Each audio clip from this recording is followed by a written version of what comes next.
pemirsa Muhita TV yang berbahagia. Alhamdulillah pada kesempatan kali ini kita bisa bertemu kembali dalam pembelajaran Al-Islam dengan tema Toharoh. Apa itu Toharoh? Toharoh artinya adalah bersuci dari najis dan hadas. Apa itu najis? Najis adalah kotoran yang menjadi sebab terhalangnya seseorang untuk melakukan ibadah kepada Allah. Sedangkan hadas itu adalah keadaan tidak suci yang ada pada diri seorang muslim yang menyebabkan ia tidak boleh melakukan sholat ataupun ibadah-ibadah yang lainnya. Lalu apa saja yang harus kita sucikan? Ketika kita mau beribadah, yang harus kita sucikan adalah badan kita, pakaian, tempat, dan semua lingkungan yang menjadi aktivitas kita dalam beribadah. Selanjutnya adalah macam-macam toharoh. Yang pertama, toharoh dari najis, dan yang kedua adalah toharoh dari hadas. Nah, sekarang najis itu dibagi menjadi 3. Ada yang namanya najis mukhaffafah atau najis ringan. Contohnya adalah air kencing bayi laki-laki yang hanya minum ASI. Nah, kalau sudah minum atau sudah makan yang lain selain ASI, baik itu susu formula atau makanan-makanan lain, maka itu tidak termasuk najis mukhaffafah lagi. Kemudian cara membersihkannya atau mensucikannya adalah cukup memerciki air di atas tempat yang terkena najis tersebut. Maka itu sudah dianggap suci. Kemudian yang kedua adalah najis mutawasitoh atau najis pertengahan. Contohnya adalah air kencing bayi perempuan, air kencing orang dewasa, kemudian kotoran manusia, darah haid, khomer, kotoran hewan yang diharamkan untuk dimakan. Bagaimana cara mensucikannya? Cara mensucikannya adalah dengan mengalirkan air dari tempat yang terkena najis tersebut. Jadi nggak hanya dipercikin, tapi harus disiram, dialir air. Nah, seperti itu.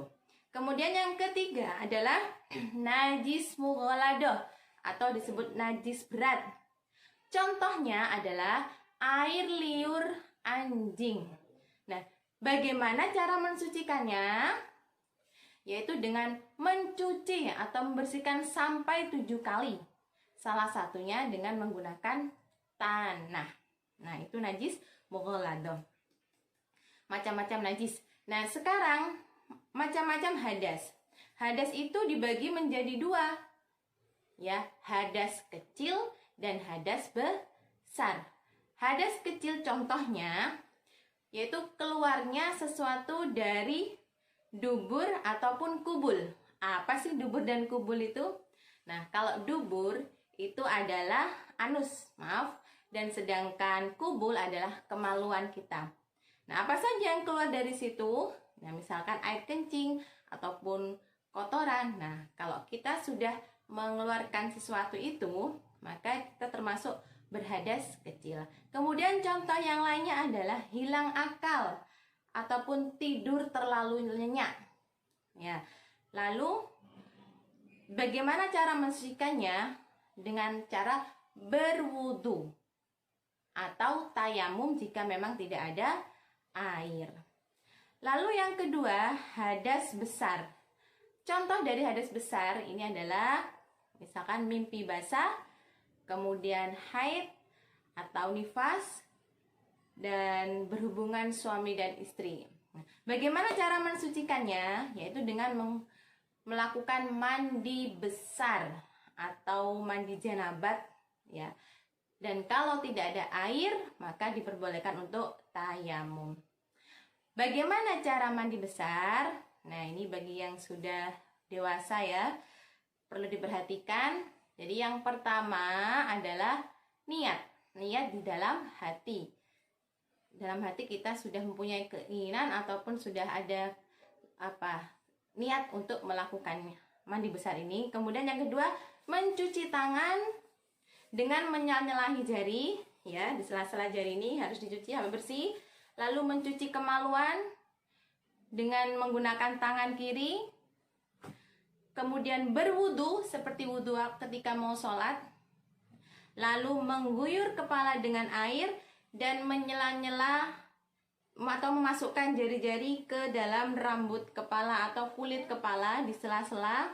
Setelah itu mengguyur kepala sebanyak 3 kali, dimulai dari sebelah kanan, kemudian sebelah kiri, lalu membasuh atau mengguyur seluruh anggota badan dengan menggosoknya dari sebelah kanan dan ke sebelah kiri, dan terakhir mencuci kedua kaki dari kanan dan kiri sebanyak 3 kali. Jadi saya ulangi lagi ya. Jadi yang pertama adalah niat, yang kedua mencuci tangan. Nah, setelah itu berwudu seperti wudunya orang sholat, lalu mengguyur air di kepala dan memasukkan jari ke dalam rambut kepala, menyela-nyelai, apalagi yang rambutnya tebal atau panjang, jadi supaya lebih mudah untuk air memasuki kulit kepala, jadi harus sela-sela terlebih dahulu.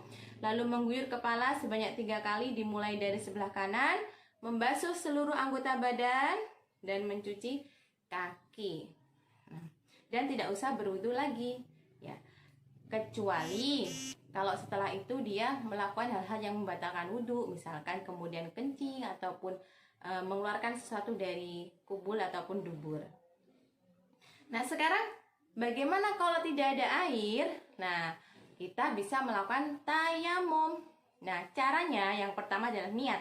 Jadi ingat, semua ibadah itu harus diawali dengan niat. Dan yang kedua, membaca bismillah. Bismillahirrahmanirrahim. Lalu meletakkan kedua tangan ke atas tanah ataupun debu, ataupun bisa di benda-benda yang pasti itu ada debunya, misalkan di meja ataupun di dinding dan di tempat-tempat yang lainnya. Lalu setelah itu ditiup, kemudian mengusap wajah